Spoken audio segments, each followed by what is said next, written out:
Bonjour à tous, je suis très heureuse de vous retrouver aujourd'hui, j'espère que vous allez bien.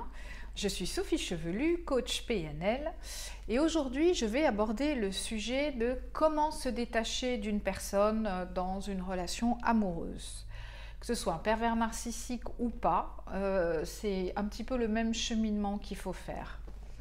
Donc évidemment, quand on est amoureux de quelqu'un et qu'on est dans l'attachement, dans la dépendance affective, à vivre à travers l'autre, à être heureux que quand l'autre est heureux, de s'oublier, hein, très souvent c'est ce qui se passe, c'est qu'on s'oublie et on fait tout pour que le couple aille bien. Donc on va aller toujours dans le sens de la personne et puis même les activités, on va dire bon c'est pas grave, je me mets de côté, cette activité je la fais pas, mais je vais faire la sienne avec lui parce que c'est des moments qu'on va passer ensemble et puis que il m'aimera plus. Bon, ça, c'est ce que vous vous dites intérieurement, mais que vous ne le dites pas à lui. Et puis tout ça fait que vous vous oubliez.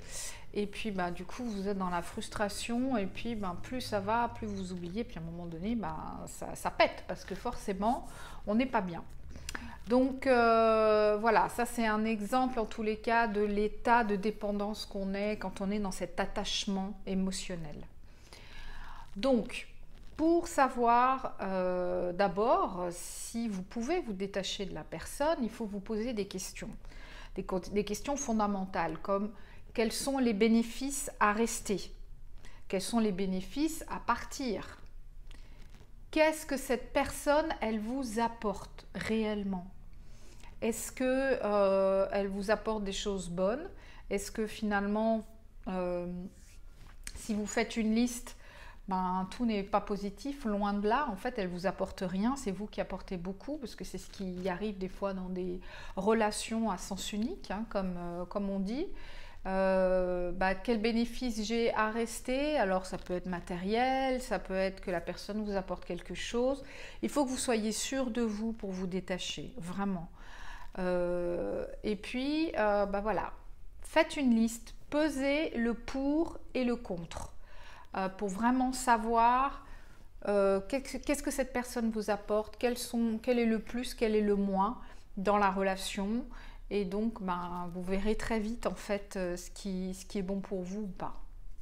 Voilà déjà une chose. Il y a aussi une chose qui arrive, c'est que quand on est dans la phase de détachement, dans la phase du deuil, on est dans ce qu'on appelle le marchandage mental, c'est-à-dire ah c'était bien avant, ouais mais maintenant c'est nul, c'est quand même plus du tout comme avant, oui mais quand même ça c'était bien, alors je vais me raccrocher au passé parce que c'était bien, donc peut-être que ça va revenir. Non, ce qui est passé, ça ne reviendra pas, il y aura peut-être autre chose, mais ça ne reviendra pas comme c'était. Il y a des choses qui ont été cassées quelque part. Donc, c'est ça qui est important pour vous. De savoir où vous en êtes et puis de voir les étapes par lesquelles vous allez passer. Autre chose très importante à faire, prenez une décision et ne changez pas. C'est-à-dire que où vous décidez, je reste, je sais quels sont les inconvénients, je vais essayer, j'ai peut-être des choses à faire pour moi, pensez plus à moi et je vais le faire pour moi maintenant, je me l'autorise. Ou alors, et puis vous pouvez continuer votre relation, ou alors vous dire que non, voilà, cette relation elle est toxique, elle est néfaste ou elle va plus nulle part, donc je l'arrête, je prends cette décision et c'est une certitude, elle est mauvaise pour moi et je ne ferai pas de pas en arrière, je ne regarde pas le passé, je ne me retourne pas, c'est ça. Ça c'est hyper important, c'est de savoir, de vous ancrer vraiment. Et de savoir que voilà, la décision est prise et que c'est une certitude. Ça, c'est très bien. Vous devez penser à vous, à votre bien-être. C'est hyper important. Aussi, autre chose pour aller vers ce détachement, c'est vous créer un objectif de vie, quelque chose de très important pour vous, pour ne pas rester dans le négatif justement. Posez-vous la question, voilà, j'ai une baguette magique, tout est possible. Qu'est-ce que vous aimeriez dans votre vie là, maintenant? Si vous vous séparez, Qu'est-ce que vous aimeriez faire? Alors, je ne sais pas, trouver un boulot, vous mettre au sport, faire de la méditation, faire du yoga, je ne sais pas, plein de choses. Ça peut être plein de choses qui vous appartiennent à vous et qui sont importantes pour vous. Créez-vous un objectif de vie. Un objectif de vie, ça veut dire un but ultime.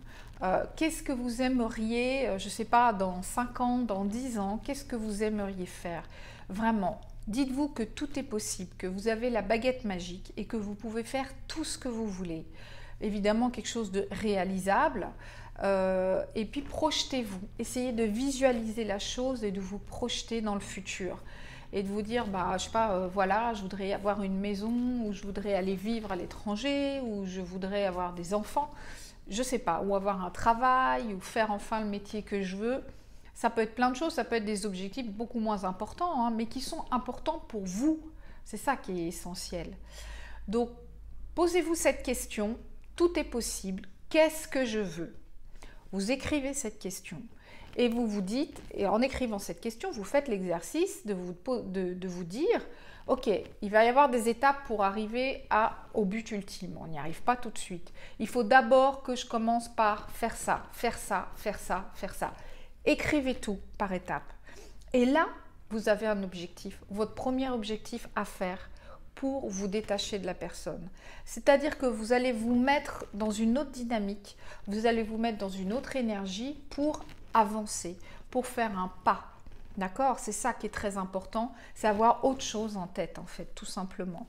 Donc mettez-vous un objectif, écrivez-le étape par étape et commencez par la première. Déjà, ce serait génial.